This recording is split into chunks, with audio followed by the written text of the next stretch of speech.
mas marami ka pang patadsada kesa paliwanag. Para sa buong kwento, mag-follow sa page mga ka-trendy. Binigyang diin ni Duterte sa isang panayam na wala siyang respeto kina Castro at Hontiveros.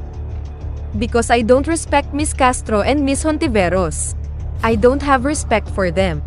Hindi ko kailangan na ang respect mo, VP Sara. Ang hinihingi ko sa iyo at ng taong bayan ay accountability. Pero mas marami ka pang patutsada kaysa sa paliwanag. Mas marami ka pang patutsada kaysa sa paliwanag. Pero mas marami ka pang patutsada kaysa sa paliwanag. Sa isang opisyal na pahayag, direktang pinangalanan ni Duterte sina Acting Chair Party List Rep. Franz Castro at Senator Risa Hontiveros sa pagkwestiyon nito sa hinihiling na confidential funds ng OVP at DepEd kung saan nahirapan si Duterte na magpaliwanag noong budget hearing.